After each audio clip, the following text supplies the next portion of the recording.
वर्ष सी 40 का पहला रविवार। आप लोगों के साथ हो। और आपकी आत्मा के साथ। संत लूकास के अनुसार पवित्र सुसमाचार। हे प्रभु तेरी महिमा हो। अध्याय 4 वाक्य संख्या 1 से 13 तक। ईसा पवित्र आत्मा से परिपूर्ण होकर यरदन के तट से लौटे। उस समय आत्मा उन्हें निर्जन प्रदेश ले चला। वह 40 दिन वहां रहे और शैतान ने उनकी परीक्षा ली। ईसा ने उन दिनों कुछ भी नहीं खाया और इसके बाद उन्हें भूख लगी। तब शैतान ने उनसे कहा, यदि आप ईश्वर के पुत्र हैं तो इस पत्थर से कह दीजिए कि वह रोटी बन जाए। परंतु ईसा ने उत्तर दिया, लिखा है, मनुष्य रोटी से ही नहीं जीता है। फिर शैतान उन्हें ऊपर उठा ले गया और क्षण भर में संसार के सभी राज्य दिखाकर बोला, मैं आपको इन सभी राज्यों का अधिकार और इनका वैभव दे दूंगा। यह सब मुझे दे दिया गया है और मैं जिसको चाहता हूं उसको यह देता हूं। यदि आप मेरी आराधना करें तो यह सब आपको मिल जाएगा। पर ईसा ने उसे उत्तर दिया, लिखा है, अपने प्रभु ईश्वर की आराधना करो और केवल उसी की सेवा करो। तब शैतान ने उन्हें यरूशलेम ले जाकर मंदिर के शिखर पर खड़ा कर दिया और कहा, यदि आप ईश्वर के पुत्र हैं तो यहां से नीचे कूद जाइए, क्योंकि लिखा है, तुम्हारे विषय में वह अपने दूतों को आदेश देगा कि वे तुम्हारी रक्षा करें और वे तुम्हें अपने हाथों पर संभाल लेंगे कि कहीं तुम्हारे पैरों को पत्थर से चोट ना लगे। ईसा ने उसे उत्तर दिया, यह भी कहा है, अपने प्रभु ईश्वर की परीक्षा मत लो।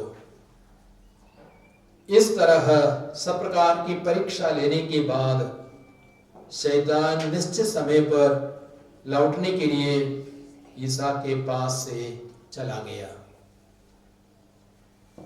यह प्रभु यीशु क्रिस्त का पवित्र सुसमाचार है। हे क्रिस्त, तेरी स्तुति हो। Praise the lord. Praise the lord. क्रिस्त में प्यारे भाइयों और बहनों, इस इतवारी वचन की घोषणा और चंगाई आराधना में मैं आप सबों का हार्दिक स्वागत करता हूं। और आज 40 का पहला रविवार है और आज का सुसमाचार, आज के अन्य पाठ हमें शिक्षा देते हैं कि हमें प्रलोभनों का सामना करना है, परीक्षा का सामना करना है, शैतान का सामना करना है और उन पर विजय पाने की आवश्यकता है। जैसे प्रभु यीशु ने शैतान का सामना किया, परीक्षा का सामना किया। प्रभु यीशु परीक्षा में नहीं गिरे, लेकिन परीक्षा में विजयी हुए। शैतान के सिर को कुचला, शैतान को भगाया। तो हमें भी यीशु की तरह शैतान का सामना करना है, परीक्षा का सामना करना है और परीक्षा के अवसरों में विजयी होना है। लेकिन हम कैसे विजयी हो सकते हैं? और आज का सुसमाचार हमें 3 शक्तिशाली हथियारों को प्रस्तुत करता है शैतान से लड़ने के लिए, शैतान से संघर्ष करने के लिए, पाप के अवसरों पर विजयी होने के लिए 3 बहुत ही शक्तिशाली हथियारों को प्रस्तुत करते हैं। यदि हमें शत्रु का सामना करना है, किसी जानवर का सामना करना है, हमें हमारे पास कोई हथियार होना चाहिए, चाहे डंडा होना चाहिए, चाहे तलवार, चाहे बंदूक, कुछ तो होना चाहिए, तभी तो हम शत्रुओं का सामना, भयंकर भूंगार जानवरों का सामना कर सकेंगे। तो उसी प्रकार शैतान जो हमारा बड़ा शत्रु है, उसका सामना करने के लिए हमारे पास शक्तिशाली हथियारों की आवश्यकता है। तो ये 3 हथियार कौन कौन से हैं? पहला हथियार है प्रार्थना। पहला हथियार कौन सा है? प्रार्थना।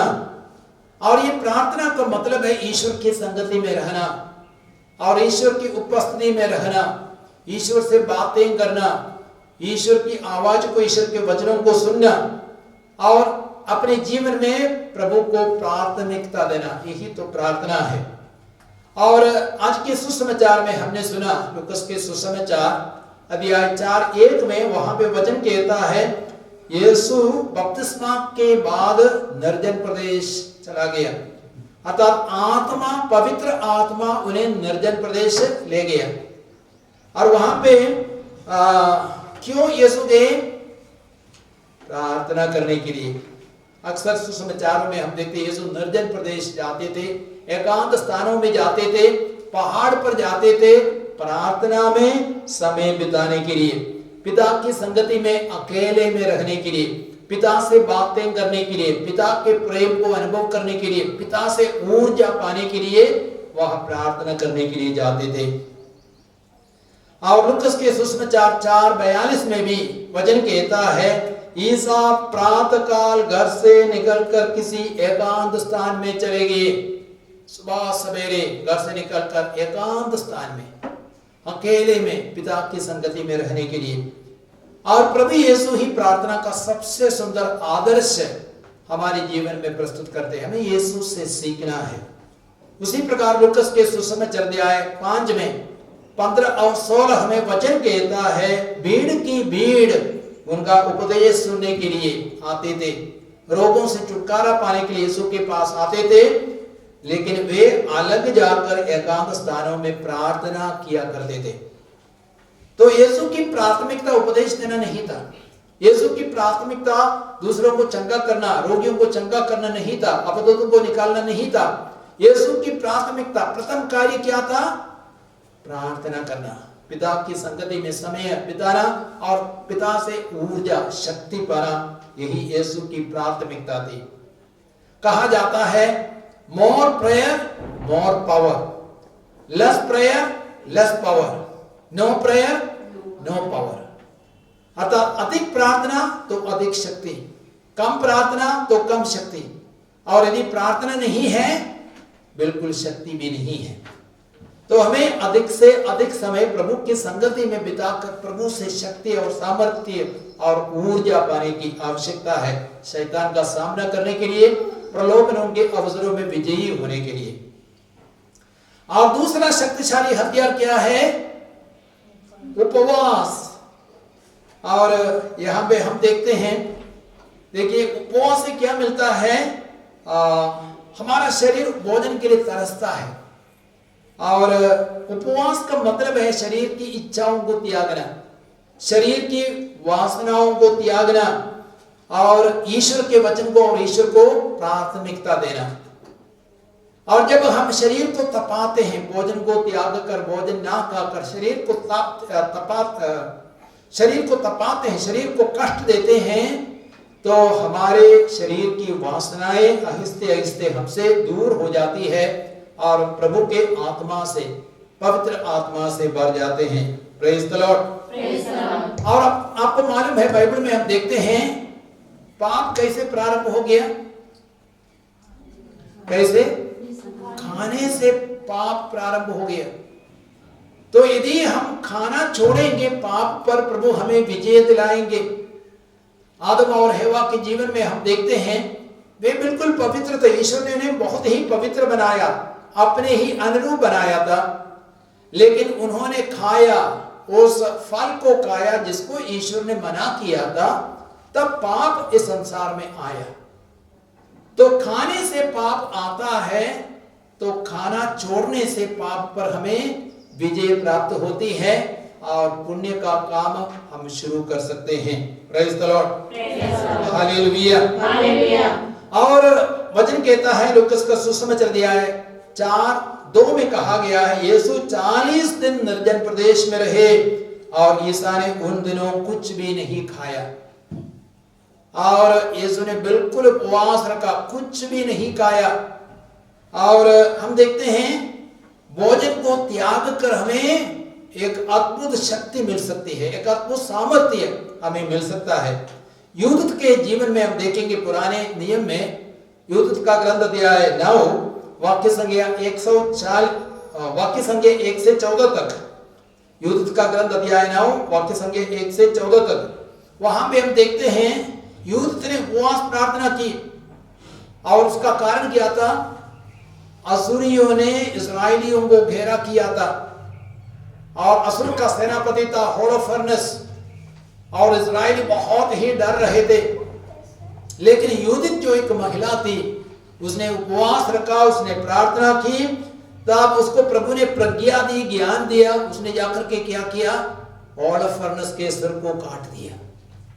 अर्थात भयंकर शत्रु पर, जो शैतान जैसा था, उस पर प्रभु ने यूदूत को विजय दिलाई। तुम्हारा शत्रु शैतान दहाड़ते सिंह की तरह विचरता रहता है, ढूंढता रहता है किसे फाड़ खाए। तुम विश्वास में दृढ़ रहकर उसका सामना करो और वो भागेगा। तो यूदूत ने शत्रु का सामना किया और वह उस पर विजय पाई। होलोफर्नेस के सिर को काटा और इस्राएलियों को असुरियों पर भारी विजय मिली। Praise the lord, hallelujah. मत्ती के सुसमाचार अध्याय 17-21 में प्रभु यीशु क्या कहते हैं? प्रार्थना और उपवास के सिवा किसी और उपाय से अपतुतों की यह जाति नहीं निकाली जा सकती है। तो अपतुतों की शक्ति को समाप्त करने के लिए, पाप की शक्ति को और प्रलोभनों पर विजयी पाने के लिए, हमें उपवास की जरूरत है, प्रार्थना की जरूरत है। हालेलुया। तो उपवास एक दूसरा शक्तिशाली हथियार है। और तीसरा हथियार क्या है? बहुत ही शक्तिशाली हथियार क्या है? वचन, जो एटम बम, अणुबम से कई गुना शक्तिशाली है। और ये वचन क्या है? वचन ईश्वर स्वयं है। इसलिए यूहन्ना के सुसमाचार अध्याय 1 से 3 तक में वचन क्या कहता है? आदि में शब्द था, शब्द ईश्वर के साथ था, शब्द ईश्वर ही था, शब्द ईश्वर ही है। जब हम वचन का सहारा लेते हैं, हम ईश्वर का ही सहारा लेते हैं, क्योंकि ईश्वर ही वचन है, वचन ईश्वर ही है। Hallelujah, hallelujah, hallelujah. और हम देखते हैं कि शैतान ने 3 अलग अलग प्रलोभन दिए यीशु को, अलग अलग परीक्षा की। और यीशु ने शैतान का सामना करने के लिए, उन परीक्षाओं का सामना करने के लिए अलग अलग उपयुक्त वचनों का इस्तेमाल किया।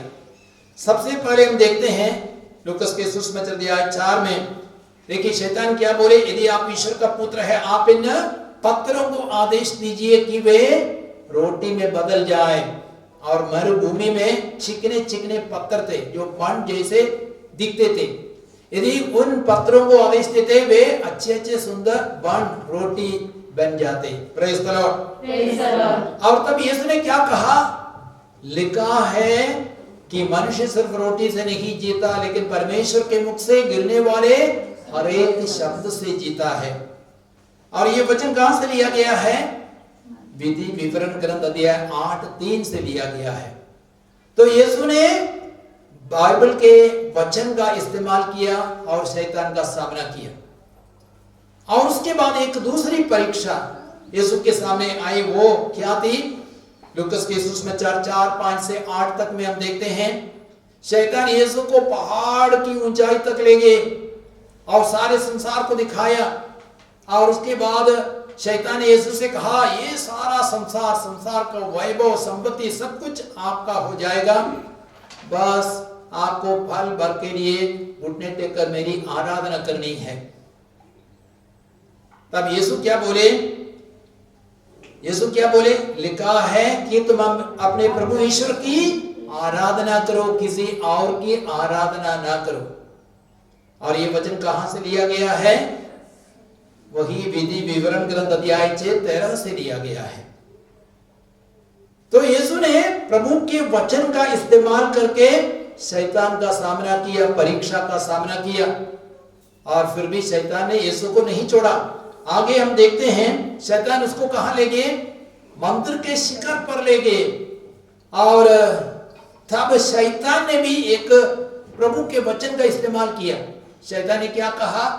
आपके बारे में लिखा है कि वह अपने दूतों को भेजेगा और आपके पैरों को दिव्य संरक्षण प्रदान करेंगे, आपको कोई चोट नहीं मिलेगी, कोई हानि नहीं पहुंचेगी, क्योंकि आपके बारे में लिखा है। कहां लिखा है?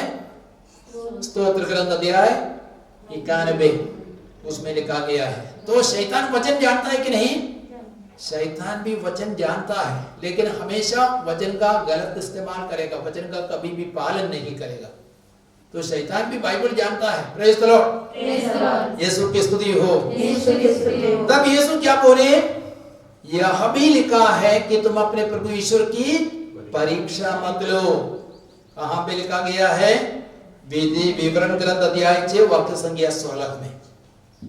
तो हम देखते हैं यीशु ने अलग अलग परीक्षाओं का सामना करने के लिए, अलग अलग प्रलोभनों का सामना करने के लिए अलग अलग उपयुक्त वचनों का इस्तेमाल किया। हमारे जीवन में भी कई सारे प्रलोभन आते हैं, कई सारी परीक्षाएं आती हैं, तो हमें अलग अलग उपयुक्त वचनों का इस्तेमाल करना है। यदि हम घबरा जाते हैं, डर जाते हैं, एक उपयुक्त वचन क्या है?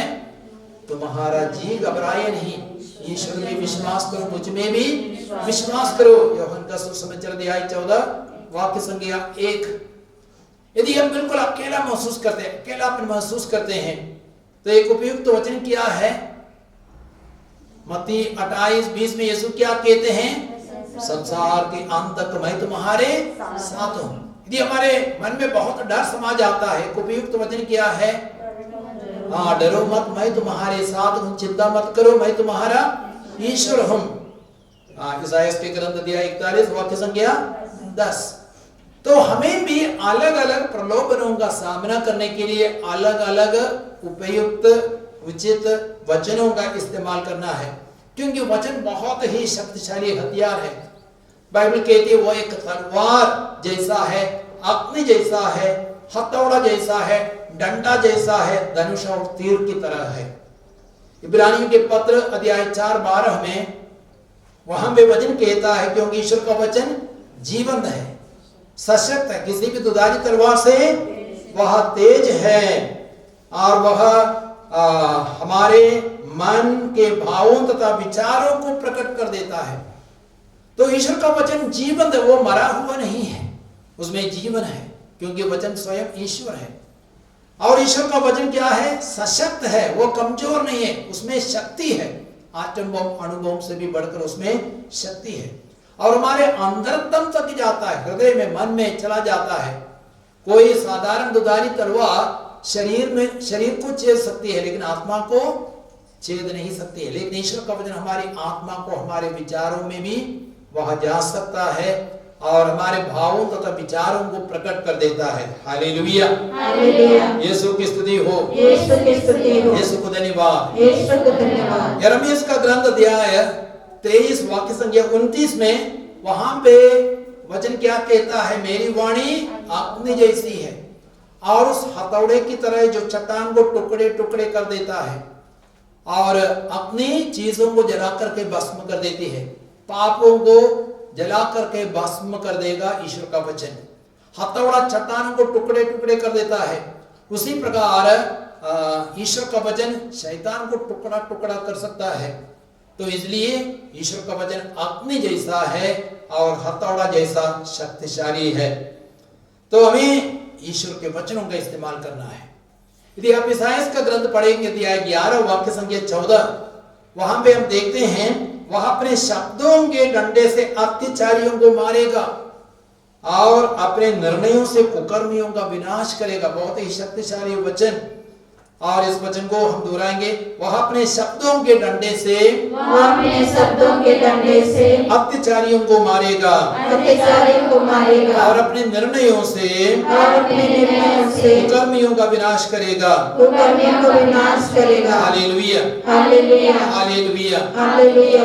और उसी प्रकार हबक्कुक के ग्रंथ अध्याय 3:9 में, हबक्कुक का ग्रंथ अध्याय 3:9 में वहां पे वचन कहता है, तूने अपना धनुष निकाल लिया है और तीर के तीर छोड़ रहा है।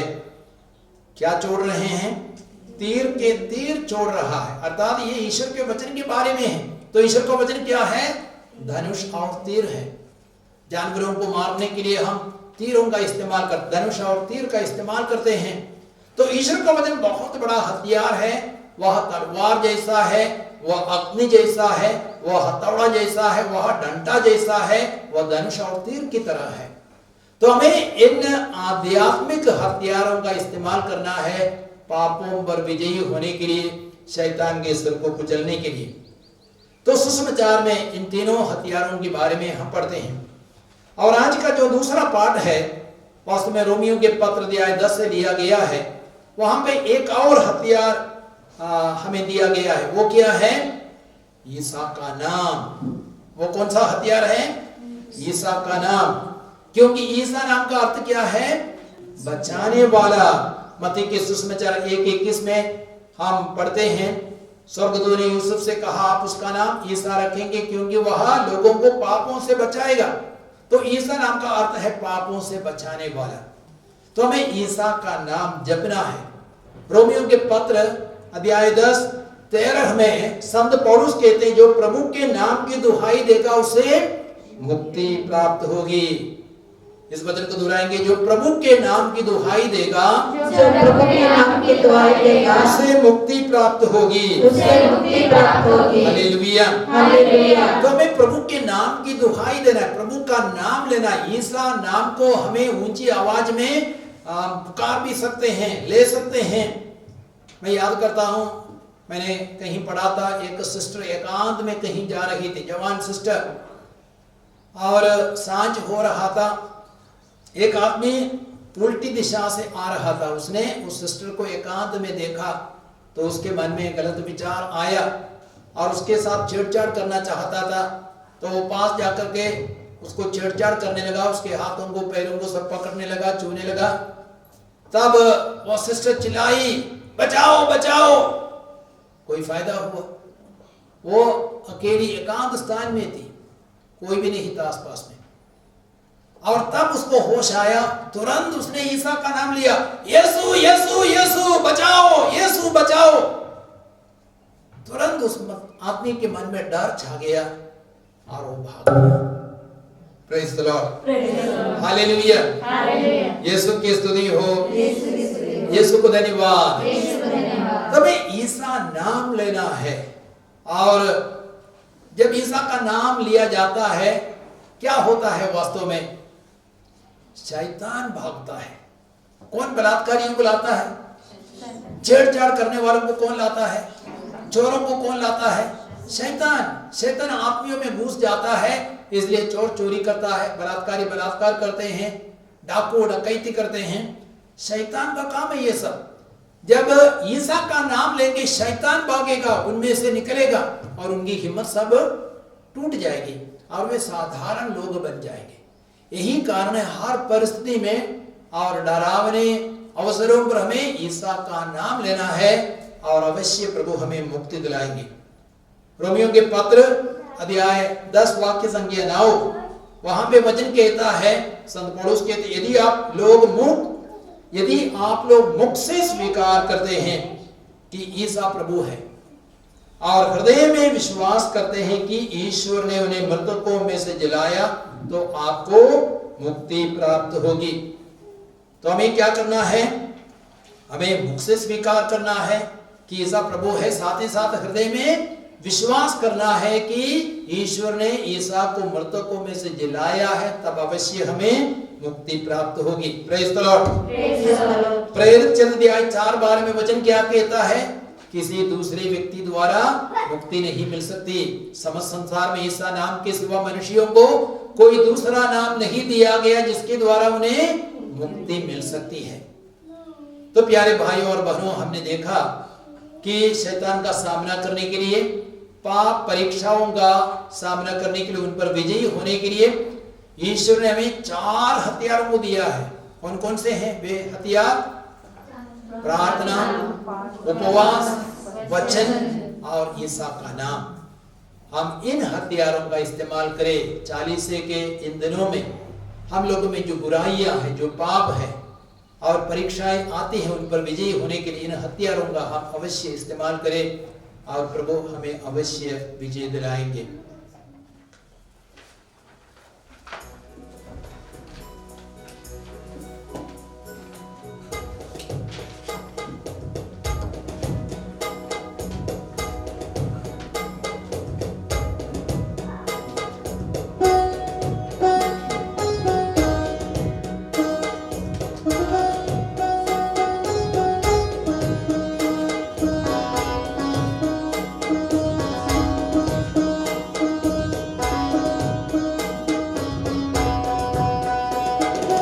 आराधना यीशु बारंबार, आराधना यीशु बारंबार।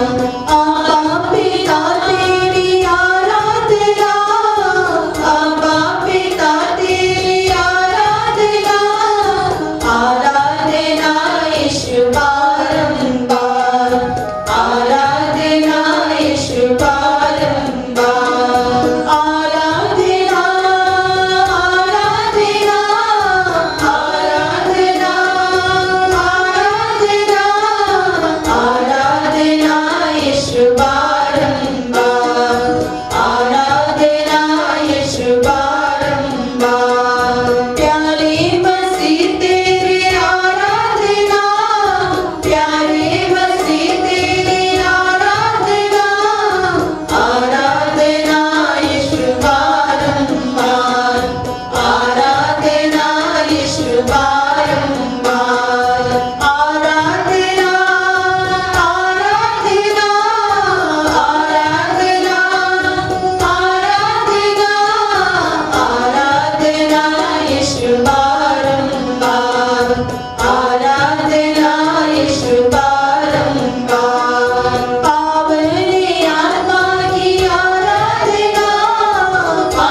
आराधना में यीशु की पावन तक उपस्थिति को हम पहचाने। प्रभु साक्षात हमारे साथ है, जैसे यीशु ने वायदा किया है, याद रखो संसार के अंत तक मैं तुम्हारे साथ हूं। आज हमने सुसमाचार में सुना है कि शैतान का सामना करने के लिए, परीक्षा का सामना करने के लिए, पाप का सामना करने के लिए हमें अपने जीवन में शक्तिशाली हथियारों का इस्तेमाल करना है। प्रार्थना बहुत ही शक्तिशाली हथियार है। शिष्यों ने सत्य को पहचान लिया था, इसलिए शिष्यों ने यीशु से कहा, प्रभु हमें प्रार्थना करना सिखाइए। आज हम भी प्रभु से निवेदन करें, प्रभु हमें प्रार्थना करना सिखाइए। प्रभु यीशु कहते हैं लूकास 18:1 में, नित्य प्रार्थना करनी चाहिए, हर रोज प्रार्थना करनी चाहिए। थिस्सलुनीकियों के पहले पत्र अध्याय 5 16 से 18 तक में संत पौलुस कहते हैं, आप लोग हर समय प्रसन्न रहे, निरंतर प्रार्थना करते रहे। सब बातों के लिए ईश्वर को धन्यवाद दें। हमें निरंतर प्रार्थना करना है। दानियल के बारे में हम पढ़ते हैं कि दानियल दिन में 3 बार प्रार्थना करते थे। दाऊद राजा के बारे में हम पढ़ते हैं स्तोत्र 119 में, मैं दिन में 7 बार तेरी स्तुति करता हूँ। और दिन में 7 बार प्रभु की स्तुति करता था। तो हमें निरंतर प्रार्थनामय जीवन जीने के लिए प्रभु से कृपा मांगनी है, आशीष मांगनी है। Hallelujah, hallelujah, hallelujah, hallelujah, hallelujah, hallelujah. आइए हम सभी कोई प्रभु से ही कृपा मांगे। प्रभु हमें प्रार्थना करना सिखाइए। और यीशु ही प्रार्थना का सबसे सुंदर आदर्श हमें प्रस्तुत करता है। वह हर रोज एकांत में जाता था, पहाड़ पर जाता था और मरुभूमि में जाता था पिता के साथ एक होने के लिए। हर रोज हमें भी यह आदत डालने की कृपा प्रभु प्रदान करे। आइए अपने हाथों को उठाते हुए प्रभु की स्तुति प्रशंसा करें। हालेलुया,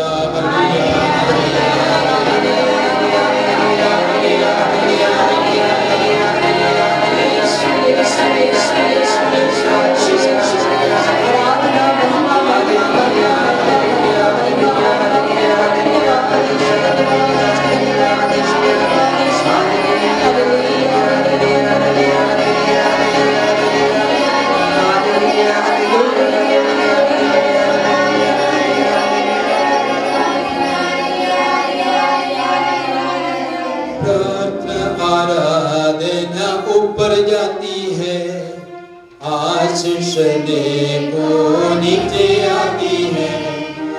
आराधना ऊपर जाती है, आशीष देखो नीचे आती है। यीशु हमारा कितना महान, देखो सबसे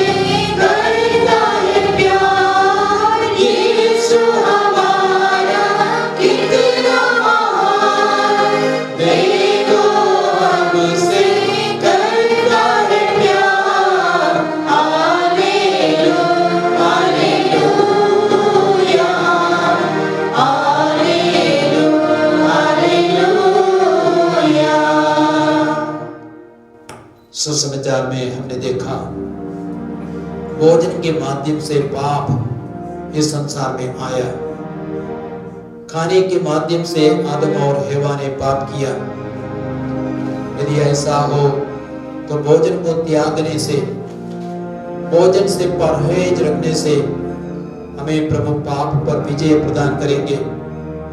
शैतान को पराजित करने के लिए, परीक्षाओं में विजयी होने के लिए प्रभु हमें कृपा और आशीष प्रदान करेंगे। पुराने नियम में भी हम देखते हैं मूसा ने 40 दिनों तक उपवास रखा और उसके बाद मूसा का चेहरा दीप्यमान हो गया, पाप का अंधकार दूर हो गया। नबी एलियस ने भी 40 दिनों तक उपवास रखा और वह होरेब पर्वत की ओर चल पड़ा और होरेब पर्वत पर उसने ईश्वर का दर्शन पाया और ईश्वर ने उन्हें महत्वपूर्ण संदेश प्रदान किया। प्रभु यीशु ने भी 40 दिनों तक उपवास रखा, उसने शैतान को पराजित किया, प्रलोभन पर विजय पाई। आज इस 40 काल में हम भी उपवास परहेज रखने के लिए प्रभु से कृपा और आशीष मांगे। अपने सारे पापों को, सारे प्रलोभनों को, सारी बुराइयों को प्रभु के हाथों में अर्पित करते हुए हम प्रभु की स्तुति प्रशंसा करें। हालेलुया, हालेलुया,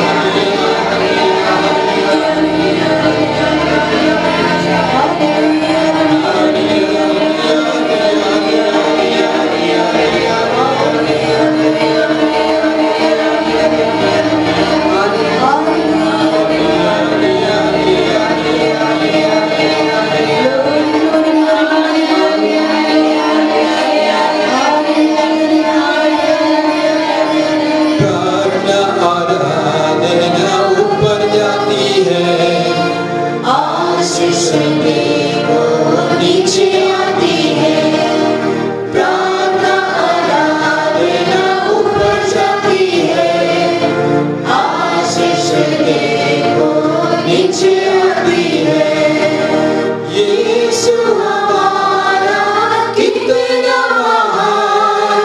देखो हमसे करता है प्यार, यीशु हमारा कितना महान। देखो हमसे करता है प्यार, हालेलुया, हालेलुया, हालेलुया।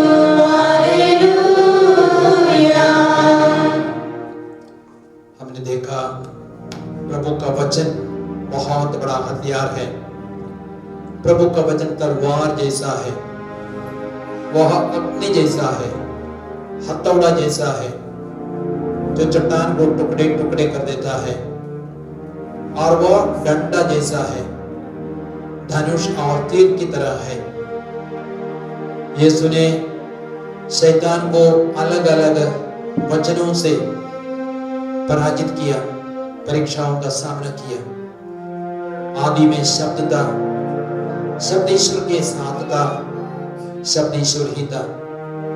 हम वचन में आगे बढ़ सके, अलग अलग उपयुक्त वचनों का इस्तेमाल कर सके, परीक्षाओं में विजयी हो सके, उसके लिए प्रार्थना करें। Hallelujah, hallelujah, hallelujah,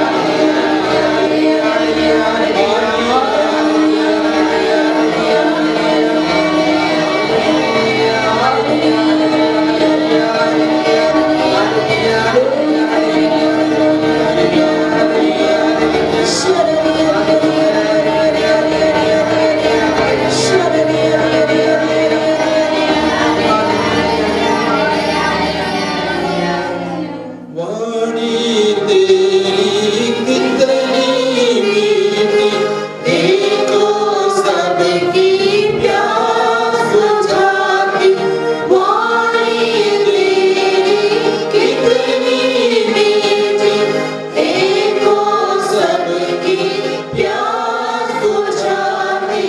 hallelujah, hallelujah, hallelujah.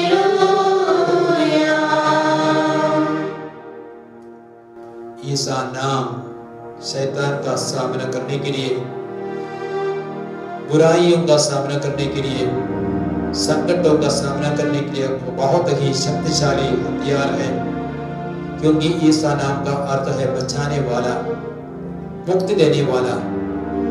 हम उस प्रभु के चरणों में अपने सारे रोगों को अर्पित करें, सारी बीमारियों को हम अर्पित करें।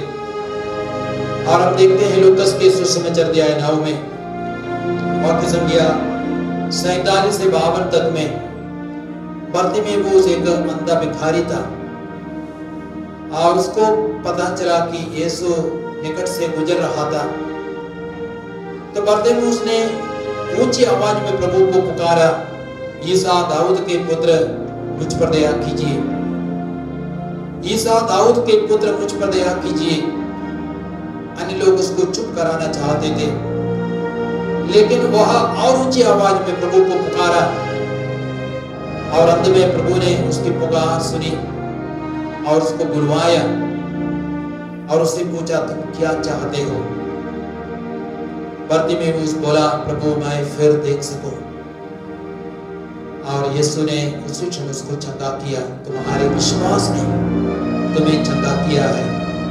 और वह देखने लगा, देखते हुए प्रभु की स्तुति करते हुए लौटा। Hallelujah, hallelujah, hallelujah, hallelujah.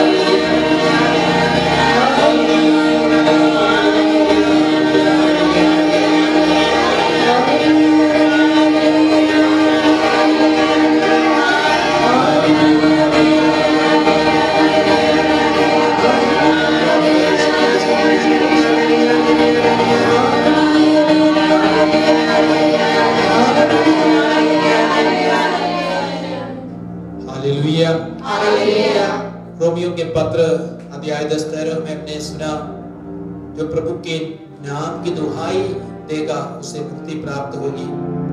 जो प्रभु के नाम की दुहाई देगा उसे मुक्ति प्राप्त होगी। हम अपने सारे रोग बीमारियों को प्रभु के हाथों में अर्पित करें। प्रेरित अध्याय 3:6 में हम देखते हैं, एक अंधा भिखारी भीख मांग रहा था, मंदिर के द्वार पर बैठा हुआ था। और पेतरुस और यूहन्ना मंदिर में प्रवेश कर रहे थे। और तब पेतरुस ने उनसे कहा, हमारी ओर देखो। तो बड़ी आशा के साथ वो देख रहा था। लेकिन पेतरुस क्या बोला, हमारे पास सोना या चांदी नहीं है, लेकिन हमारे पास जो कुछ भी है उसे मैं तुम्हें दे देता हूं। ईसा नासरी के नाम पर उठो और चलो। ईसा नासरी के नाम पर उठो और चलो। और उसी क्षण उसके टखनों में बल आ गया, उसके पैरों में शक्ति आ गई। और पेतरुस ने उसकी मदद की और उठ करके चलने फिरने लगा, प्रभु की स्तुति प्रशंसा करने लगा। Hallelujah hallelujah.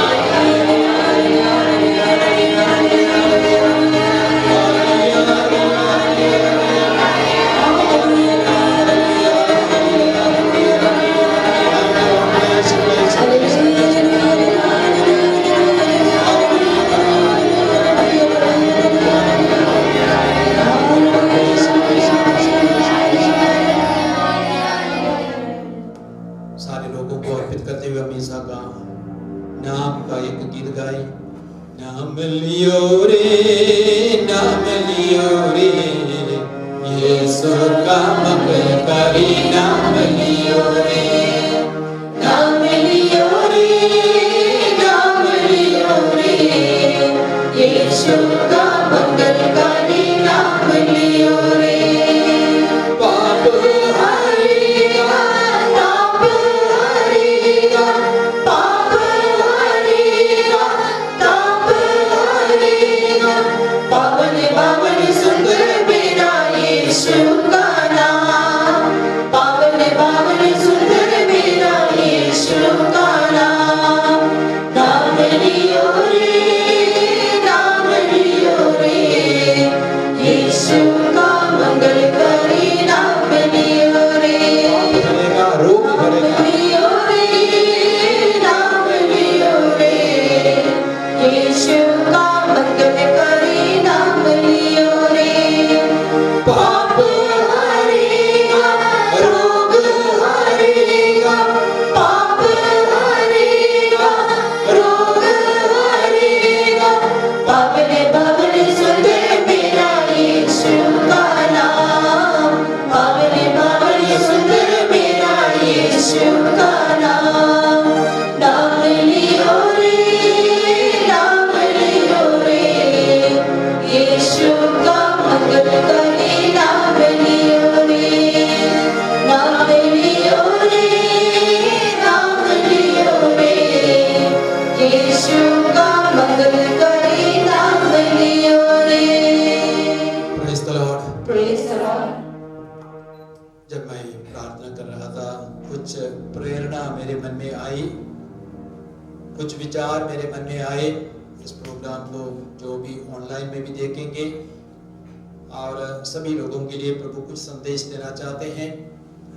और एक संदेश है, हम अपने शरीर के रूप रंग आकार को लेकर के बहुत चिंतित हैं और वास्तव में उन सारी चीज़ों की चिंता करने की कोई आवश्यकता नहीं है। और मैं एक पुरोहित को याद कर रहा हूँ, उसके बहुत बड़े बड़े कान थे, इसलिए लोग उसका खिल्ली उड़ाते थे। क्या कहते थे? हाथी आ रहा है। हाथी का क्या है? बड़े बड़े कान है, हाथी आ रहा है। उसको बड़ा क्रोध आता था, गुस्सा आता था। लेकिन आहिस्ते आहिस्ते प्रभु के वचन से उसको प्रेरणा मिली, उसके बड़े बड़े कानून के लिए भी प्रभु को धन्यवाद देने के लिए, प्रभु की स्तुति प्रशंसा करने के लिए। और तब उसने प्रभु को धन्यवाद देना शुरू किया, प्रभु की स्तुति करना शुरू किया। और आज वह अपने बड़े बड़े कानों को यूं ही स्वीकार करते हैं, अन्य लोगों को बोलते हैं। आप लोग जब मुझे देखते हैं, आप क्या देखते हैं? मुझ में कौन सी ऐसी विशेषता है? अन्य लोग बोले, आपके कान बहुत बड़े बड़े हैं। हाँ, यह प्रभु की एक देन है और उसके लिए मैं प्रभु को धन्यवाद देता हूँ। तो हमें भी अपने शरीर का जो भी रूप रंग है, कुछ चीजों से हमें बिल्कुल अच्छा नहीं लगता है, चाहे पेट हो, चाहे नाक हो, चाहे कान हो, चाहे चेहरा हो, चाहे रंग हो, रूप हो, उनको आप अंगीकार नहीं कर पाते हैं। आज प्रभु चाहते हैं हम अपने रूप, रंग, शरीर जो भी प्रभु ने दिया उसको हम अंगीकार करें, प्रभु की स्तुति प्रशंसा करें, तब हमारे जीवन में आनंद और खुशी आएगी। Praise the lord, hallelujah.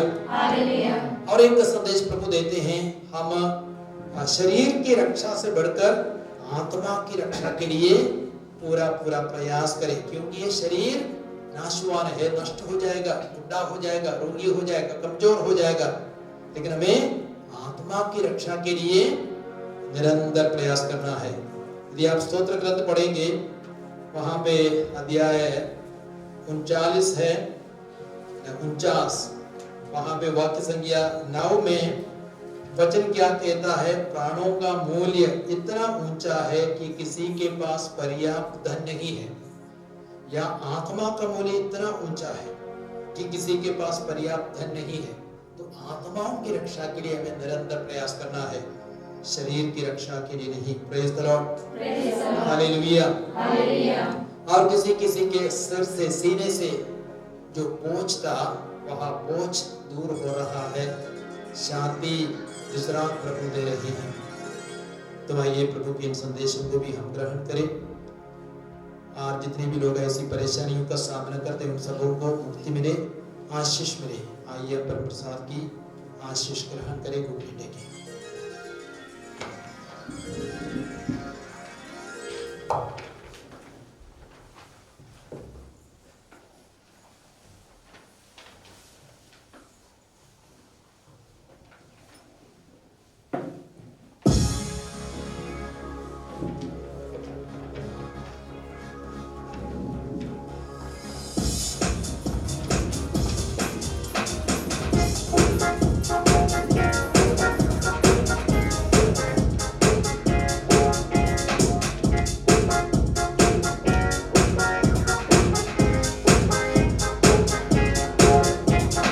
यीशु ने हमें